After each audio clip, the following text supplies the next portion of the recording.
And I asked him, what's some research that's really helped your bottom line and really changed the way you do things. So I'm going to turn it over to Jordan and let him kind of introduce his farm a little bit and talk about some of this great research he's been doing. All right. Well, thanks for having me. As you said, my name's Jordan Settlage. I farm in Western Ohio with my dad, and my grandfather are actually still alive. And I also have 3 kids. So Micah, Asher, and Nora, and they're 8, 6, and 4. And my wife, she's at work today. But I'll do a little background about myself and then in the farm, and then we'll go into some of the research projects that we've been involved with and how they've been impactful for our farm and how and why, and what we like doing that or why we like doing that and being involved in that and the importance of that, at least to us on our farm. So going back, I grew up on a farm here, the farm that we're on, and didn't grow up on a dairy farm at all. And when I was a kid, I told my dad when I grew up, I'll be a dairy farmer. And he said, yeah, that's great. Fun idea, bud. But I don't think so. And then I was in 5th grade. I wrote a report about how I was going to be a dairyman when I grew up. And when I was in 8th grade, I told my dad again, like, hey, I want to be a dairyman when I grow up. And he said, yeah, that's great. But how about you go work for a dairy farmer and see how you like that? So when I was 14, I got a job working for a local dairyman and started milking cows for him and learned everything there was to know about milking cows. Worked for him on and off for about 12 years total. In that time, I graduated high school, I was in the Army, I went to college, graduated college in 2014. In 2014, I was still working for my old boss and told my dad, said, hey, I've been milking cows now for 12 years. This is something I want to do for real. And he said, all right, let's do it. So 2014, we started buying some equipment, gutted out a building that had been a milk parlor on the farm, and built a milk parlor and got it up and going on the 28th or 27th of February, something like that, 2015. And the day we got approved by the state of Ohio to ship milk, I went to an Organic Valley procurement meeting and listened to Rose Smith and Mike Klein and some of the people in Moby and listened to what they had to say about being organic, and really opened my eyes to what organic was. Growing up, I just thought it was a long list of do's and don'ts, and really it aligned nicely with what my philosophy on farming was. The guy that I'd milked for in the past was very much on a conventional system, antibiotics, hormones, GMOs, the works, full confinement system, cows on concrete their entire lives, lights on them at night. And that's fine. That was what he did, and I don't have any regrets working for him. Great guy to work for, but that just wasn't the philosophy that I had going forward. I wanted to be a grass-based system and have more of a holistic, natural approach to farming. And so after listening to what Organic Valley had to say, we went down that route of transitioning to organic, and the entire farm was fully transitioned to organic. Every corner of it. In 2019 or 2020, somewhere around there, was the last field that came out of transition. And then since then, we now picked up a little bit more ground. We've had some people come to us that actually want us to farm their ground organically. So now we're back into transitioning ground again, which is, for anyone that's done it, it's not particularly fun to transition from conventional to organic. That 3-year window there is not the most enjoyable 3 years, but that's all right. So we feel like this is what we're supposed to be doing. And so if people are going to come to us with ground, we're going to do it. And as long as it works out for both parties. So we have another 130 acres or so that we started taking on this year. So I don't know, that puts our total at, I guess, probably around 600. And so some acres, plus we also farm some ground that we buy crops out of the field for some neighboring organic guys that have been dairymen that retired. So like the intro said, farm about 500 acres, and then between some custom work and some ground we're taking on, it's probably closer to 750, 800, something like that. And we milk about 300 cows. So on that the beginning, I guess I didn't say, I started out with one milk cow. So we had Dolly, the Dolly mama, and I was raising bull calves on her and then taking milk from her as well for family use. And so from Dolly mama, we expanded to 2 cows, and I had Dolly and Tina, and then we had Dolly, Tina, and Bailey, and then we went to 7. And when we first started shipping milk, we were milking 7 cows or 9 cows, something like that, in 2015. And now we milk about 300, and we'll be closer to 400 here by the end of the year. Just bought 104 cows. They came on Saturday. And it's not that we were trying to be a big dairy, and that's not really big dairy, I guess, as far as the country goes. But as we transitioned to organic and the ground started just coming out of its drug-induced coma that had been in for the 50 years leading up to it, our ground's become very, very productive. And that's just a really cool testament to the organic production system. It was something that I didn't believe beforehand, and I was told that beforehand. You know, you transition organic, and then about 5, 7 years into it, you're going to be like, what the heck happened? And that's kind of what happened. We got about 5 years into it, and we were milking like 180 cows at the time, which seemed like a lot. It was a huge jump. And we're like, gosh, we have more feed than we can manage. And like a couple of years ago, we had 80 cows and we were buying feed. And then we went to 220 and then still had more feed. So then we went to 275 and still had more feed. And then we went to 300, which we're at now. And we got feed coming out of our ears. And so, guess we'll milk more cows. And so that's what we did and are doing.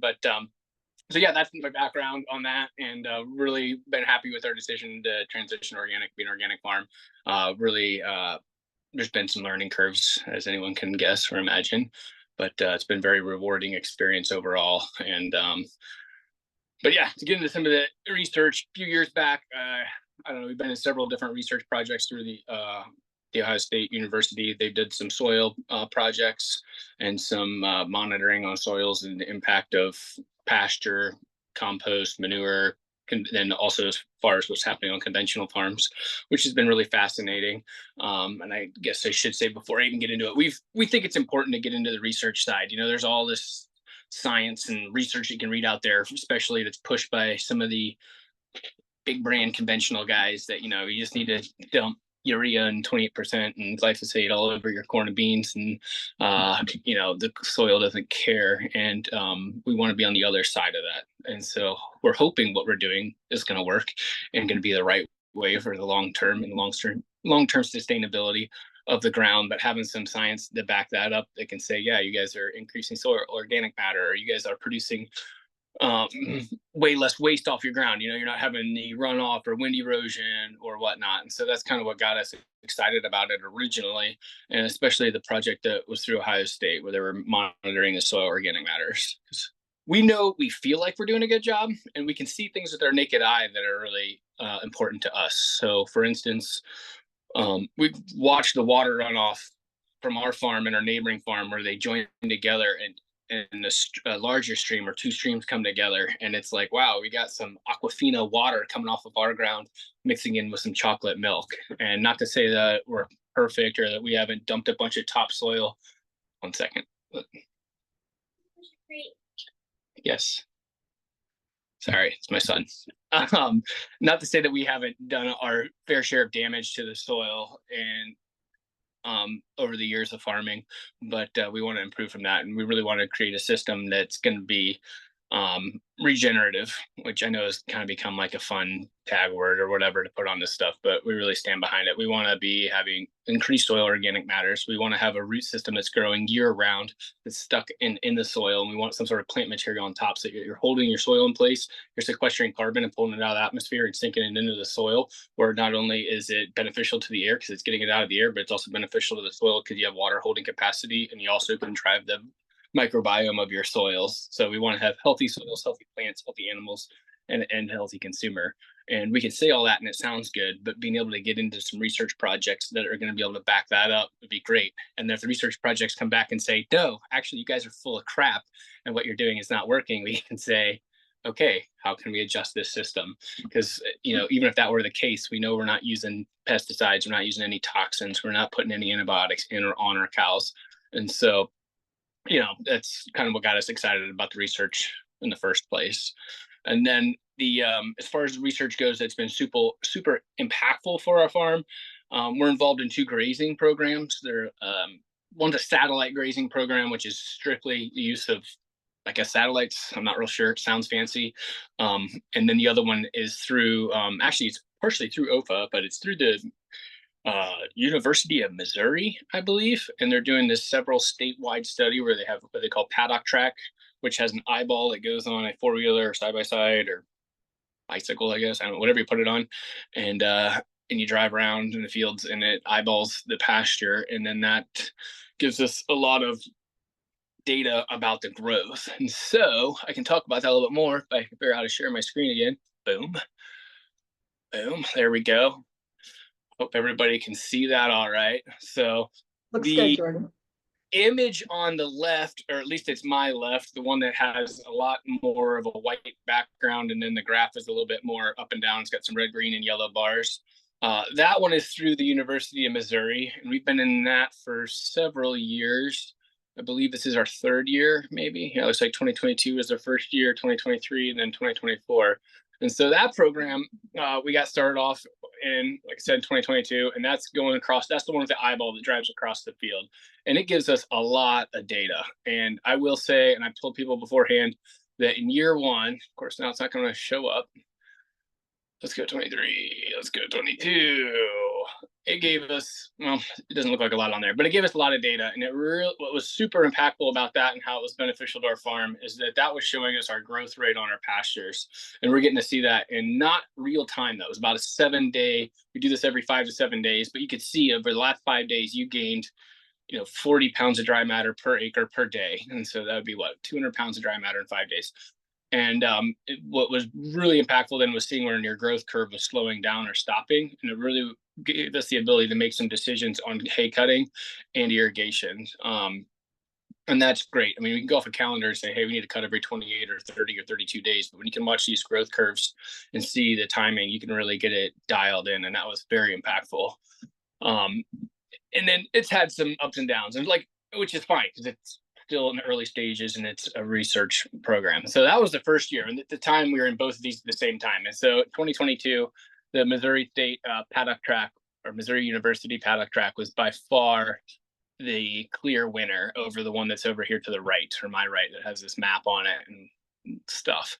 But last year they did some recalibrations, I guess, to their satellite eyeballs. And the one on the right was definitely the clear winner last year. So if we look at this picture here, I hope you can see my mouse. You can see I'm moving around about in the middle of the left map. See that white line there? And that shows exactly like where our grazing line was from the cows and how we were grazing across this piece, or down to this bottom piece here where that line is. That's right where the cows were. So this picture is from the 8th, just 3 days ago. And so that is exactly where the cows had grazed on the 7th, I guess, right here. And then the 8th we grazed here, or 9th or 7th, or however it worked out. And then here and here and here, moved across here, and our other cows are over here. And that's been great. And I can go back and show you some pictures from, like, I don't know, let's go from this one.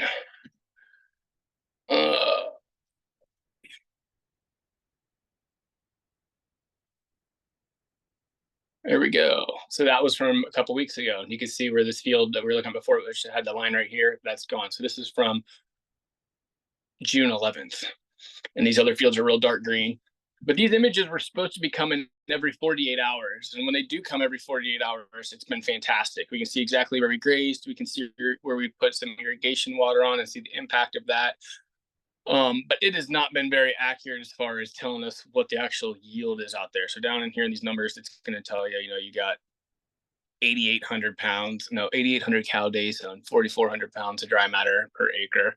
Those numbers have not played out to be very accurate, but what it is super accurate at is showing us where it's dark green, there's a lot of stuff there, and where it's red, there's nothing there. And so that's been great. But yeah, to go on these, it's been really eye-opening to see these. It's been a lot of work. It definitely takes a lot of time. It's a lot of feedback going back and forth. In fact, the Ohio State one probably took the least amount of time for us. We didn't do a whole lot. Basically, Dr. Cassie Brown would call, or Dr. Douglas. Doctor. But not a doctor? All right. Nope. Well, some doctor would call us and say, hey, we got somebody coming out there to pull samples. I figured it's better to call someone a doctor and be wrong than to say they're not a doctor. And then I can get a pay raise out of this. Keep talking. Well, there we go. All right. Well, Brown would call, or whoever would call and say, hey, we got to pull some samples. And that was pretty much it. They were in and out, and they pretty much stayed out of our hair. And then we got to fill out a end of year review and an early year review, or however that worked out. It was fun. We got some really good information from that, some really good feedback. These satellite grazing ones have been a lot of fun, because like the one that shows up every 48 hours, just an email, it's like a fun little surprise to see how the growth is or isn't. And then the other one we do every 5 to 7 days. And it really gives us the ability to track. And these two satellite grazing ones, being that they're so quick and they turn around so fast, you're able to make like on the fly decisions, and compared to the Ohio State one, which that was more of a multi-year study to see what the long-term effects of the soil is going to be. And so, understanding that the different programs and the different research obviously has a very different end result and end product. So, but yeah, it's been great to be involved in these different grazing programs and our research programs. And I think that the more I can do and any other farmer can do to get involved with this, the better it would be. And so I guess part of that is just trying to lead by example. Some other research projects that we've been involved with in the past haven't been super exciting to be a part of. But I still think it's important to be involved and at least get your information out there and let them do a study on your farm so you can learn from what you're doing, whether or not you're going the right direction or not. You can think whatever you want in your head, but if you don't do any of the research on it, you're never going to find out if what you're doing is actually impactful or not. So yeah, that's about all I have to say about the research. I don't, like I said, there's been some other ones. I don't want to name anybody or what they were involved with. They just weren't as fruitful, I guess you could say. So, but still, no regrets on doing them. So, yeah. So both of these are prototypes, right? And you're kind of, Yeah. so you've kind of been giving some feedback. Yeah. So the Missouri one is still in, as I understand it, it really kicked butt in Missouri on certain like fescues or grasses that they're growing out there, and they're trying to expand this so they can hit multi-species pastures and crops in different locations of the country. You get a lot of different growing scenarios across the country. You get a lot of different varieties of pasture across the country. Up here where we're further north, we can get away with some ryegrasses, where down south they don't get away with that. You go way down south, they have Bermuda grass, which would just die here. And so I guess they're trying to expand their reach on that. And so that's how we got involved. And that's also partially through the DGA program. And some of that is over my head as to how it's all lined up, because it's through Missouri University or University of Missouri, whatever it is. And it's also through the NRCS, and it's also through OFA. And it's like, it's gotten a little thick with middlemen in there, middle people that you're trying to figure out. You get a problem, like your eyeball reader's not working. You're like, who do you call on that? Because it gets a little lost in the sauce.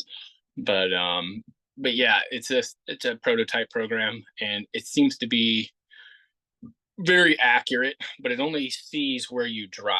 And so it's partially important that if you're driving the eyeball around, that you're given a fair representation for it to see.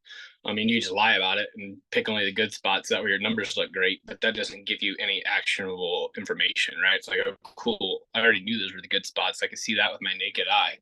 And then the one on the right, the satellite one, that one reads, I think it says right on here, wherever this NDVI and then NDRE is, it has two different types of eyeball that looks into it. One of these emails explains it, but I can't do that because I'm not a scientist. But one of them reads like water content or something like that that's suspended in the air off the ground, and one of them reads like chlorophyll or material that it can see between the earth and sky. I guess I don't really know, but all I know is the two maps always look a little bit different. But between the two of them, you get a pretty good take on what the field looks like. What's really awesome is you can look at like the one I have pulled up. It might not look like anything too interesting to people who don't know what our fields look like, but where this other little red rectangle is over in the right side, just above that, there's a real dark green stripe that goes down the field. That's actually where we did 2 irrigation pools, and it's impressive to see how much darker green and thicker that is. Like I said, the projected yield is probably wrong, but I guarantee you that it is thicker and better pasture where it's darker green. And if you go one field to the west or the left, you see these other dark stripes. That's also where we're doing K-line irrigation out there. Those will cut on the same day, but you can see the impact of the water. And I guess if you didn't know the history of the field of the last 3 weeks, that wouldn't be as helpful. But looking at it with my eyes, it's like, wow, you can really see the growth. It really gives you a nice management tool for grazing. You're trying to keep your wedge going. So these dark green locations, for this time of year, we don't want to get too much dark green, because then we'll start getting overly mature and we don't want anything in the red. And a lot of this red is the building. So this over the road, that's just where the barns are. But we actually don't really have anything. It's in the red in that little tiny rectangle on Saturday and Sunday. And we happen to graze our So that was kind of a mob grazing that we did on a piece. But yeah, it helped you kind of want to see across the map some whitish yellow to some medium green into some dark green, and then you're hoping that where you're grazing is always right in the dark green. And so it really gives you a nice tool for keeping your farm at a kind of a nice in a wedge. And right here, this graph does a good job of depicting what I'm trying to say, I guess, is you really wanted to see this line like this, because you're going to have fields like 16 that just got grazed. Caleb's field was the one that had just been grazed over the weekend, or leading up until all the way through yesterday, actually. And then like this 29, that's the next field that we're going to hit next. So the goal is that we're always grazing or going into grazing on where the graph is the tallest, and wherever the graph is the lowest should be where we just came from. And if it's not, and they kind of lap each other, either one, we didn't graze hard enough, or we're lacking something in that field because it's growing really slow, which once again is something, is like an actionable item. It's something we can jump on in 5 minutes after I see an email, which came 48 hours after the last email. And so we can say, hey, that field, we need to get some manure out there. We can get some lagoon water pumped on it and get it growing. Maybe the seed, the pasture is just deteriorated and it's thin. We could get some seed put out there. But at least it's something that pops up into your attention within a couple of days, that you can go out there and drive around and look at it on the four-wheeler and say, hey, what's going on with field 16, or whatever field it is. Jordan, were you able to take advantage of this technology to try out some other management practices, or maybe new strategies or new varieties or anything of that nature? We didn't do anything with that, but as far as new strategies, we changed how we were irrigating. So we used to not irrigate. We still don't really irrigate like out west irrigate. We use our lagoon. So we have a lagoon that captures all of our cow waste and urine and whatnot. And then we also have it catch a bunch of rainwater off of our buildings. So instead of having all of our downspouts and gutters going into the river or stream, where we can effectively catch it, we catch it and put it into our lagoon. So we're just catching rainwater. We're not pulling water out of an aquifer or whatever. It's just rainwater that was going to go down the river anyways, or go to the ground. And so we can find spots, let's say, that we've overgrazed, and that sometimes can be tricky to see with the eye. It's like, okay, we're pretty good at grazing, we do this all the time, but these maps will pop up like, oh, it's a little bit in the red. So for instance, in Caleb's field, on this west side of it, it looks like we got a little bit into the red. We try not to have anything turn red. So that field would be a great spot to target for the rain on Tuesday night. So I'm not going to pump lagoon on anything for right now, but it'd be a good spot to haul some manure on as well, especially now it has good moisture.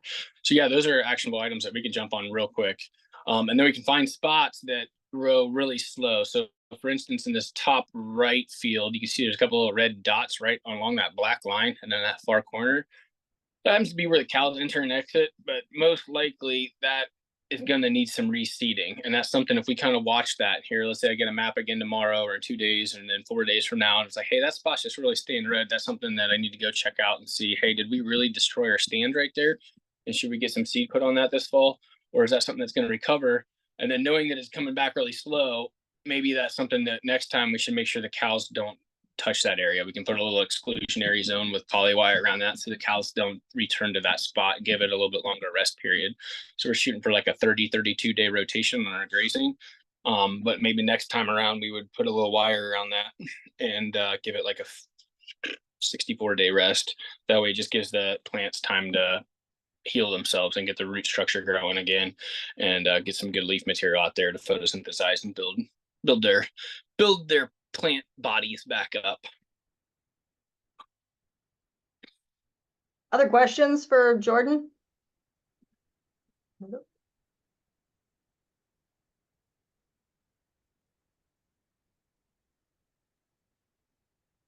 Jordan, prior to having these tools, like what methods were you using to manage? Like, how much has this changed your management? It's been great. That's a fantastic question. So when we first started grazing, one of the things that we use is a dropping plate meter for measuring plant growth. And we can pull one up. Are you familiar with what that is?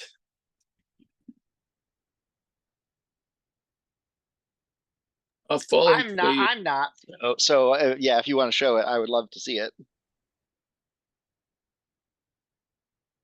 So I'll show you by like a real one, which is going to be, oh sweet, they even got the Jordan Settlage, and that's just like on a handle, and it's got like pushes down to the ground, and then that's going to give you a reading for what your growth is there.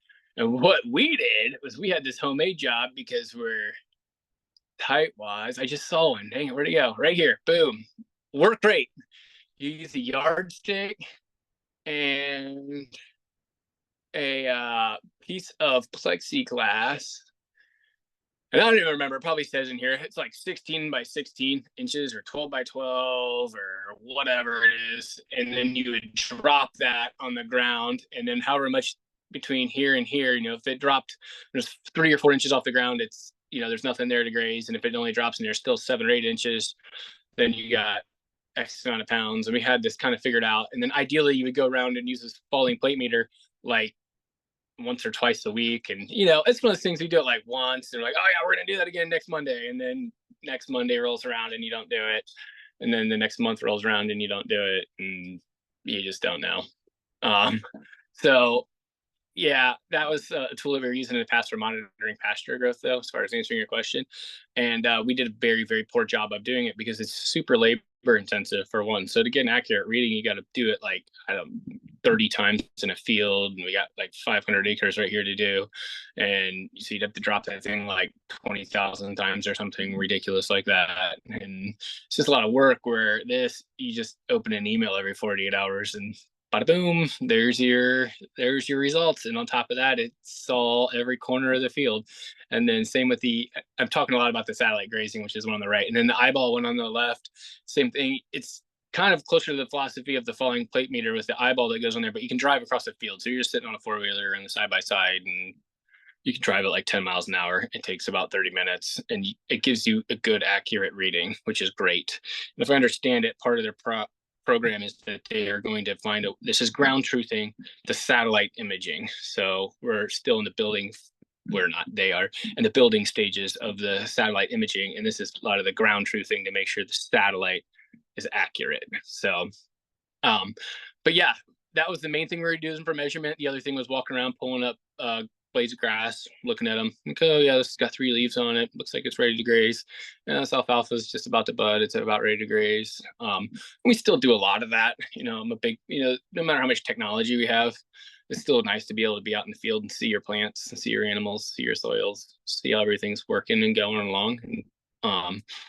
But do a lot less of that now, at least as far as management decisions go. It's more like the images are showing us, hey, we might have a potential problem or potential more feed than you think out here. Let's go check it out with our own eyeballs and say, yeah, this looks really thick or this looks really thin. For instance, we came off of Caleb's field, which is on the bottom middle, and we're going to the top middle, let's call it, where it's pretty good and dark green up there.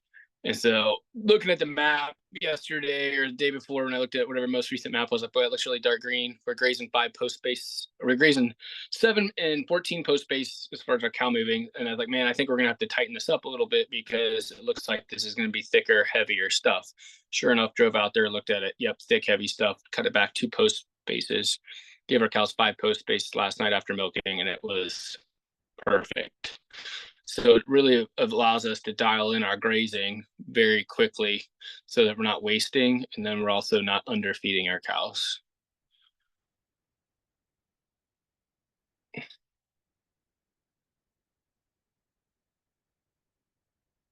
Any other questions? This is kind of like, I guess, more of a meta question. How do you, as a farmer, evaluate whether or not you want to participate in a research project? I say yes to about everything. That's just a second. I'm gonna do that a little bit. One time.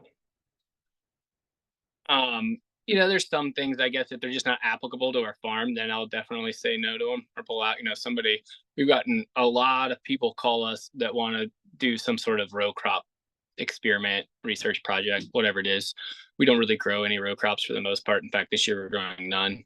So that's not something I'm going to say yes to or get involved with.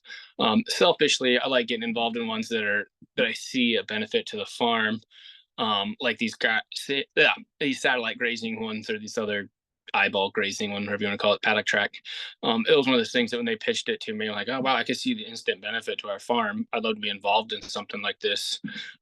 And as valuable as it's been, it was for the first year or two, anyways, kind of a lot of time spent measuring and whatnot. So we still have to do calibrations with these. So like we don't do the falling plate meter, but there's 2 days of the summer where we spend like hours out there with a lawnmower and a clippers and a baggies and all sorts of stuff trying to get this dialed in to be accurate and work.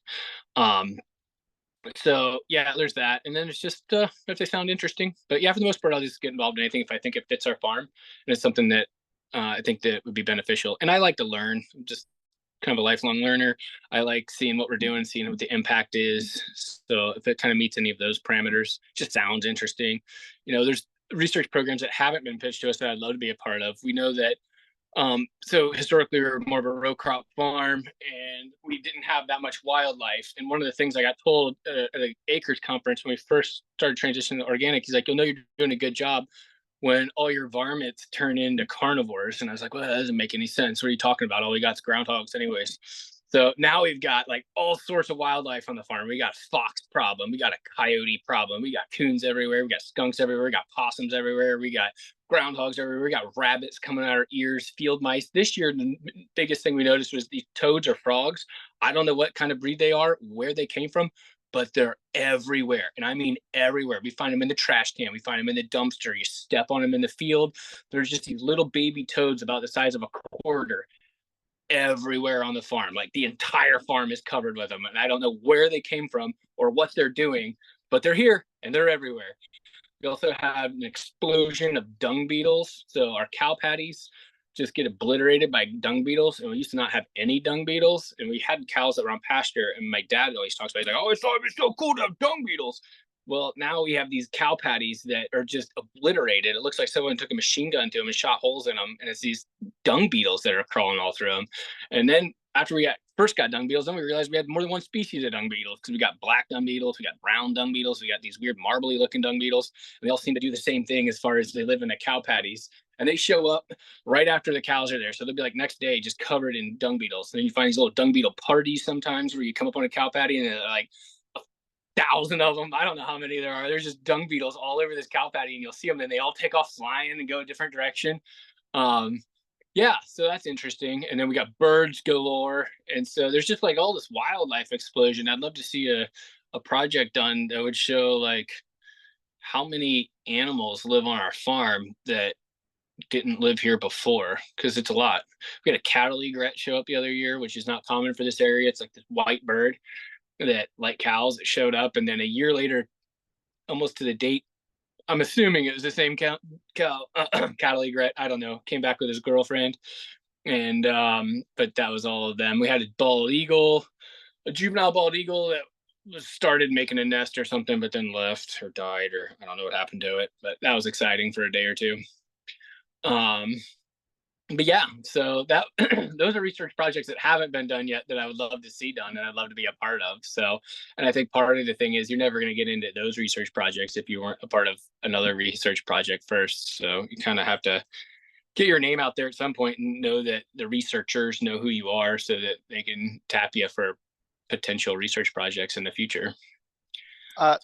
Speaking of potential future ones, this is not something we have in the short-term planning, but would you be interested in working on any sort of agroforestry research projects for like silvopasture development? Yeah, me not at all. My dad 100%. So we're doing a little of that without any research and very much against the state forester's advice. Daniel, what is his name? Daniel something or the other. So we do some woods grazing now, and that's something that we've just kind of dabbled in for the last couple of years. And this year we did it on a slightly larger scale. So I can explain it. We can see the woods, that bigger block of woods that's in the middle of the map there on the, what would be the north edge. I can take my cursor and put it there. This edge here, we put a wire in there at about 100 feet in, 200 feet in, maybe probably 100 feet in, all the way across the back. And then we made some little subdivided paddocks in there so we can graze in there and around this edge, and also this little piece that sticks out, as well as this piece over here that you can't really see where my cursor is not showing up. that is a woods and we graze through that, and we don't know what we're doing. So that'd be great to have a research project to see if we're just dumb. But what our goal is to hit these spots in the woods like 12-hour block per year, so that we're not beating up the woods bad, we're not destroying roots, we're not rubbing on trees for hours. It's mainly to do it during hot days. So let's say above 86 degrees and nasty, or at least sunny then, so the cows can get benefit from going in the woods. And it's hilarious when you put the cows in the woods, because I'm a deer hunter. I've seen deer my whole life, and if you ever watch a deer in the woods, they'll walk right up to a tree and throw their tongue out, grab a leaf off, eat it. Not like that one, grab another one. You put a cow in the woods and they look like they don't know what they're doing. They'll try to chew leaves off, and they're like opening their mouth and throwing their tongues around, pushing these branches all over the place. It's relatively entertaining to watch. But yeah, that is something I'd be super excited about doing. I wouldn't be. My dad would. Did you clear out any of the existing trees when you did that, or you just kind of opened the woods? We just drove it. We put a fence through it. So the first one we did was a few years ago. We first started trying this in that one small woods, and that little piece that sticks out, and the forester was out and was like, "Oh my gosh, you guys are so dumb," and like, you're gonna ruin everything. Like, whatever, we'll give it a shot. And so yeah, but we didn't clear nothing to answer that question. And then we did the same thing this year. We just threw the cows in there and they clear it. You put them out there for 12 hours, and all the leaves that are, let's say, 5 foot and down, they'll eat them off. They'll eat all the pawpaws and buckeye trees. They'll strip those naked and have nothing but like a twig sticking up. And then all the trees that are taller, they'll just take all the bottom, like little twiggy branches off. We're primarily targeting the edge of the woods where you get a lot of bushy, ugly shaped trees anyways. And they really do a good job of taking all the little sapling type branches. I don't know how you call them, little tiny branches that are gummy that have like 7 leaves on them. They'll chew all those off. I might have missed this, but do you have any weed management problems in your pastures, and how do you handle those? For the most part, no. Sometimes when we do new seedings, we've had some problems with some Canadian thistles. We get a little bit of horse nettle. At least that's what we call it. It's like, some people call it ground cherry, I think. Not real sure, but we call it horse nettle. It's kind of a broad leaf that's got real nasty spines across the back of the leaf. And that's the only weed that we've really had any kind of problem with, that and some bull thistles. So bull thistles, all the employees know, including just anybody. If you see a bull thistle, you just go out there and smack it with a spade or a knife and chop it up, and so that it doesn't come back. And then but the horse nettle's been a bit of a problem. We try to really rotate where we're cutting. We make some hay. So first cutting, we always get a little bit more hay out there than what we can graze off. So we vary where we do our hay mowing. In the past, we were trying to clip all of our pastures throughout the year at least once. This year, we kind of changed our management strategy up on that, and so far it's worked really well. We've only clipped one piece one time, and the goal is that we don't clip anything else the rest of the year. And then we do have one little tiny piece that's right here, kind of in some of this red pasture. My cursor is, that has not had a mechanical harvest or anything mechanically done to this field since 2015. So it hasn't been clipped, it hasn't been discmined, it hasn't been bush hogged. The only thing that's happened out there with the tractor has had some manure hauled on it. And that's kind of a little fun, our own little experiment piece. We're going to see how many years we can go doing that. And that pasture is just so thick and dense, it's amazing. And we have no weeds out there, like just nothing as far as weeds go. The best thing for most of those weeds that we've found in the past, when we have the new established pasture, if we get some Canadian thistles, some giant ragweed, common ragweed, any of those kind of weeds show up, we'll do like 2 cuttings back to back. So, and then we'll come back in 32 days and cut it. We'll eat like Canadian thistle, common ragweed, giant ragweed. Most of those the cows will graze off as long as they're small and tender. The problem is when they get not small and tender. And then there's also, we have, I guess, what some people would call weeds that we don't call weeds. So dandelions are fantastic. They're a forb. We love having dandelions in our field. We have a fair amount of chicory, which is just like a native chicory, that real blue flowering plant. Once again, don't have a problem growing that. It's a really deep tap-rooted plant. Cows graze that really well too until it bolts. Once it bolts, it's really ugly, but then you're getting new chicory seeds, so we let it go. We do get a little bit of a problem with Queen Anne's lace every once in a while. We have one field in particular, 56, it just gets a lot of Queen Anne's lace, and so we try to make sure we get a hay cutting off of that to kind of set it back. But no, for the most part, weeds just really aren't an issue. And then we can also target graze stuff like that. I guess I should have brought that up. One of our other big tools is if you get like kind of an outbreak of some thistles or giant rag, say you have a wet spot that they tipped over water and they beat it up, you know, the only thing coming back there is weeds. And then you'll take it once it's dried back out and we'll put seed on it. But when you get all those weeds, we'll do like a mob grazing on it. So we'll pack our cows in super tight and make them graze it off. And we'll use our dry cows and heifers for that. So that one piece I talked about way earlier is a little red rectangle. That's what is going on there. So it wasn't really so much weeds there. It's just that we had a bunch of hay wagon traffic due there, and it kind of messed the field up a little bit. And then it got a little bit of the thistles got a little bit ahead on us, and we're about to go to seed. And so that piece is like 0.9 acres or something, and we put 200 and some cows in there for 48 hours, and they obliterated it. And but it was really nice and dry when it happened, and now we got rain on it. And so I could be wrong, but what we anticipate happening is that the grass and the clover will come back. We've done it lots of times before, so that's how we handle that for the most part. So you'll reseed that? No, we're not going to reseed that. Okay. So all that grass has seed heads on, so it'll reseed itself in that particular location. Part of this is in a CRP grasslands program through NRCS, and that we have to have a 10% setback every year until July 15th. And so we'll start grazing that here in a few days. And when we first did that, we were a little worried about it because the grass gets so headed out and we would get some weeds in it. Like we get a lot of Canadian thistles that would come up in it and they go to seed. So you might get some ragweed or something else that shows up, but most of that gets taken off before it has viable seed in it. But thistles, they'll always be just sending their seeds out by then. And we were a little concerned about what was going to happen long term with that. But now we've liked it so much that it's a really nice management tool. So if we have fields that are getting thin, that's where we'll target for our 10% setback. And then we'll mob graze it with our dry cows and springers starting July, usually about July 20th. Just because of how it works out, because it'll last for about a month leading up until we start calving on the 20th of August. So here in about a week or so, we'll start hitting that. And all that grass seed drops, and then all the clover will have viable seed in it as well, and that'll drop. And then what comes back either in late fall or early the next spring is just this thick, dense pasture.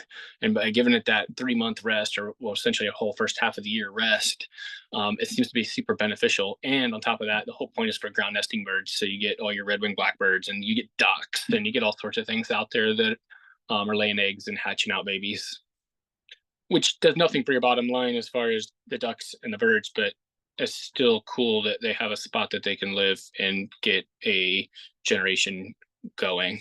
So Speaking of ducks and birds, have you talked to Ducks Unlimited or anybody like them about research on your farm? we have not. So a couple years ago, the one guy, I can't think of his name, that was from Ducks Unlimited, also helped set up some warm season perennials, had kind of talked about it, but we haven't done anything with that. We had some pheasants out there as well, and then our neighbors had this wetlands CRP that they put in, and that they put some pheasants or released some pheasants into that, and then they decided to leave their wetlands and they all moved into our fields, and so we had like 30 pheasants living out there. But I think the coyotes or something might have eaten them all. We got a real problem with red fox and coyotes.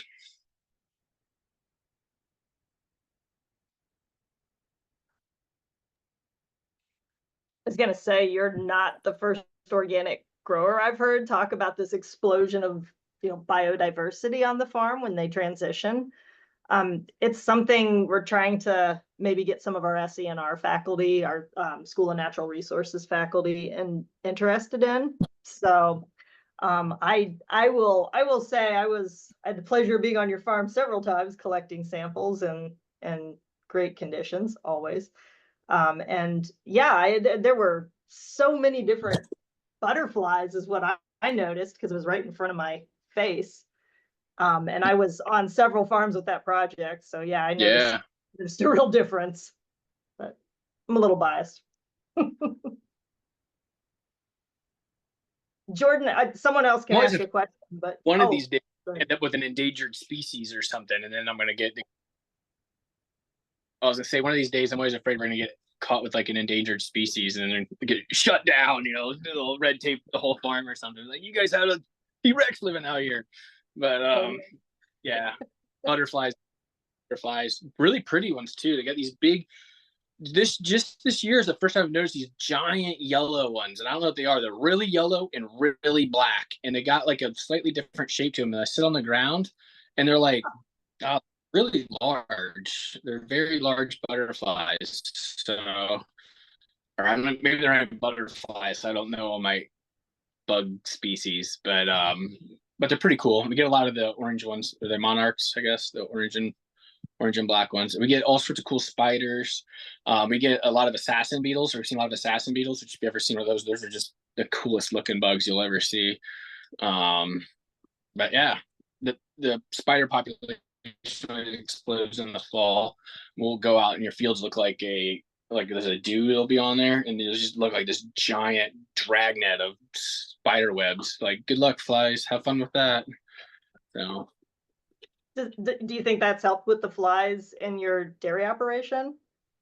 I don't know if it has an impact on the actual flies for the dairy operation, but I think it's impactful as far as the biodiversity and just trying to, I didn't say at the beginning, but one of the things that really drove us to be organic and why I like being an organic farmer is that due to my background in farming and then beforehand and in the military, it's just always around a lot of death and destruction. And one of the really cool things about the organic style of farming is that the whole thing is just a very life-centered plan or whatever. You got healthy, like I said before, healthy soils, healthy plants, healthy animals, healthy people, but you get all these other animals that it's just, you just feel like you're kind of stuck in the middle of this little rainforest. Instead of being a rainforest though, you know, in the Amazon that's 100 feet tall or whatever the canopy is, our rainforest is 18 inches tall. But as far as, we got wild cats, that's the other thing we got tons of is feral cats. So between the cats being the panthers and then rabbits and snakes, instead of having anacondas, we just got gardener snakes and whatnot. But it's just kind of like it's like living in a rainforest that's 18 inches tall, which is nice. You don't have to get worried about, you know, getting attacked by anything for the most part. But yeah, I don't know if the spiders help the flies, but I am glad that we have all the spiders. We also have bees too. We have honeybees. Forgot to mention that. So the other year, the honeybees did like over 100 pounds of honey per hive. And the guy couldn't believe it. He had like 5,000 pounds of honey that came off our farm. Amazing. Any other closing questions for Jordan? I do. To the end. Hey, Cassie. Hey. Hi, Jordan. My name is Dara Barclay. I'm on representing kind of our on-farm research program in the college at Ohio State at CFAES. So it's traditionally called eFields, but we also have an eBarns segment that started about 2 years ago. So that's looking at doing different types of trials with livestock. So it could be pasture and barns. You know, we have some different pasture trials. We have some different nutrition trials, management, and there's been a really big increase in people wanting to see more trials from organic farms. So if there's ever any interest, we're always looking to expand. It's a smaller program than our row crop program is right now because we're still kind of building it. It's only in its third year. I'm actually working on the report right now in between calls.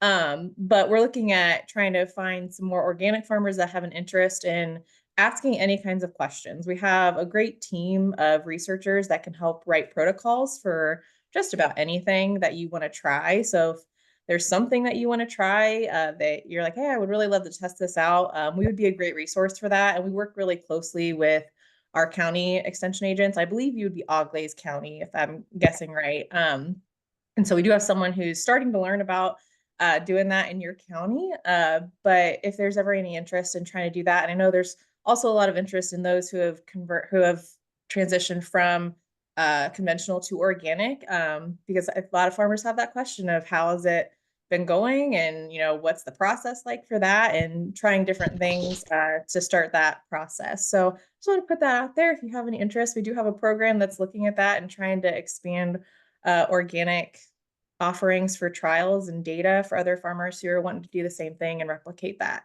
So I just want to put that out there. Thanks for inviting me to this, Cassie. Yeah, I love e-fields and e-barns, and it's good, relevant, usable information usually. And yeah, I'm very excited to see some organic growers participating in that. So yeah, and yeah, there's one of the things our network tries to do is to make sure people are aware of like grant opportunities, especially the ones that are for farmers. They're out there. There's a few programs that are specifically for farmers.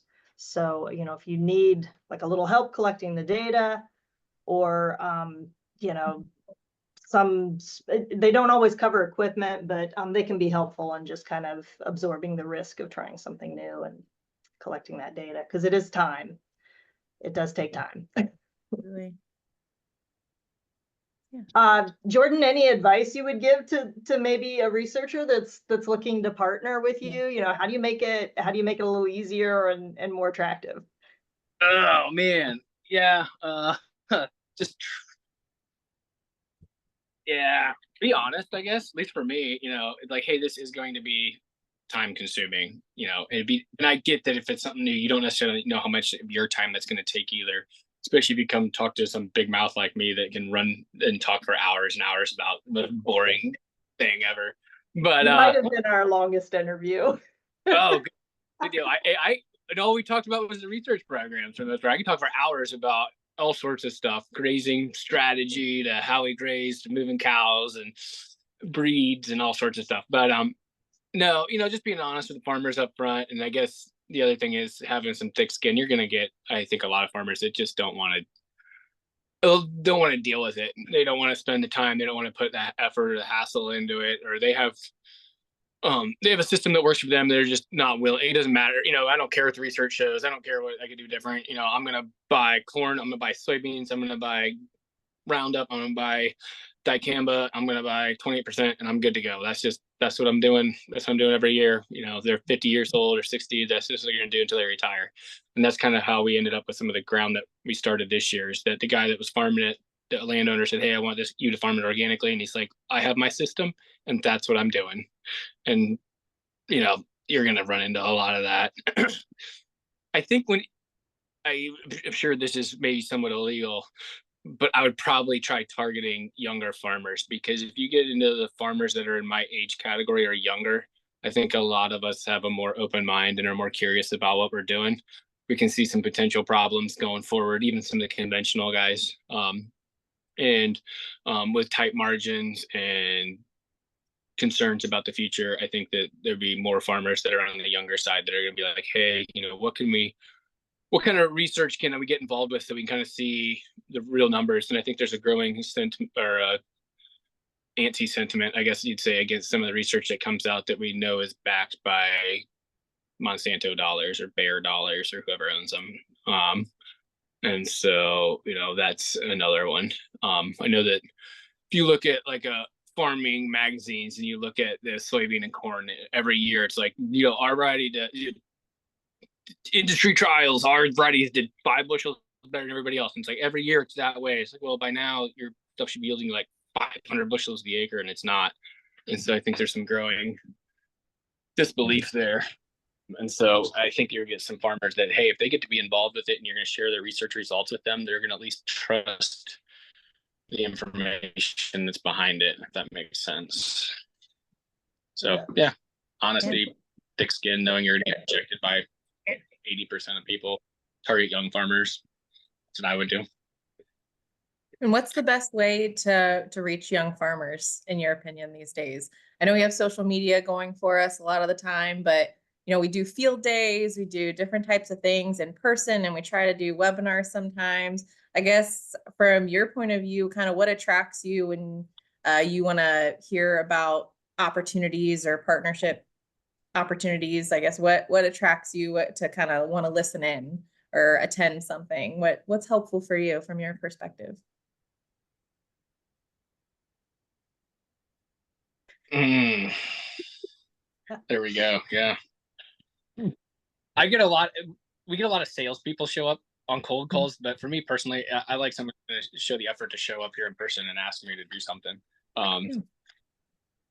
Social media, all the internet ads, any of that stuff. Everybody's so bombarded with it. It's way too surface level as far as like thinking that I'm gonna really click on that and then get interested in doing a research project. For me personally. But I think out of anybody that's ever showed up here to do it, probably almost always said yes. But I realize that takes a lot of time because you're only reaching you can't scale that very quick because you still might get a 75% rejection rate, but you only talk to 4 people in a day. You're not getting very far.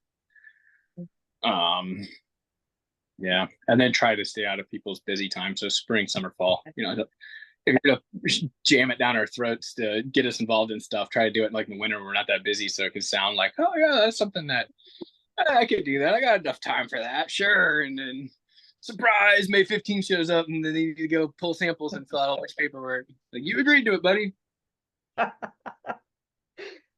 Great, thank you. Explain the benefits. I mean, I guess that's the big thing. You know, if they know beforehand, like, hey, this is a research project that we're doing that we feel is going to be very applicable to your farm. It's going to show that you're going to have high organic matter and be able to hold more water. Something simple that's, you know, quick hitting, understand in their head, like, oh, okay, that's cool because that's something that's beneficial to our farm. That's something I could get involved with. Trying to bore us farmers with like some boring, long, scientific words.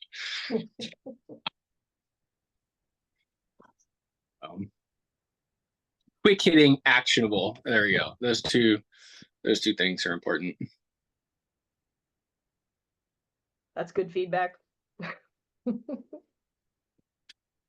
Well, Thanks. we're at 1 o'clock. Our next, thank you, Jordan, very much. That was great. Yeah, I hope it spurs some conversations and some more research on your farm that's doable for you. Now I'm the easy one to do it because now you already know who I am. So at this point, I almost have to say yes, right? Oh yeah, I like that. Can't just turn you down. It has been. So I don't want to sound like I'm complaining about the time. The thing is, we really have taken away some really good information, especially from that whole soils thing. That was pretty fascinating. To see the results on that. And it was kind of some big on some philosophies or feelings that we already kind of thought were the case. So in full disclosure, we pull soil samples from our neighbors' fields that are conventional, and we try to pull them like as close as we can get them to each other. So within like 15 feet, we'll look at a soils map, make sure it's the same soil and all that good stuff. So we already know for a fact that our soil organic matters are way higher than our neighbors because we've been testing it for years. But you know, Keep up with the Joneses. It's funny. Thank you, Jordan. I'm gonna turn off the recorder and I will remind everyone that our next meeting is gonna be, we're gonna go back to the first Thursday of the month. We had to avoid the holiday this month, but our speaker, well, it's not really a speaker. We're gonna have like a little meeting about doing some organic vegetable trials across the state of Ohio. So very excited about that. Probably not of interest to you, Jordan, but but you know, these are the kinds of groups we would like to start forming. And one other thing I'll drop is we've been working with the Organic Agronomy Training Service to pull together a day for students, veterinary students and animal science students to kind of learn about organic dairy, and it will be here in Wayne County. We thought about going out to Jordan's, but we decided it'd be a little easier to pull off here in Wayne County. We're kind of the center for organic dairy, and I'm looking forward to that. But if anyone's interested in learning more about that, let me know. It is kind of focused on students, but we're happy to open it up to a couple educators that are interested in learning about that as well. So yeah, Jordan, if you want to bug your county extension person and say, go to this thing and learn what I'm doing, that might be good. yeah,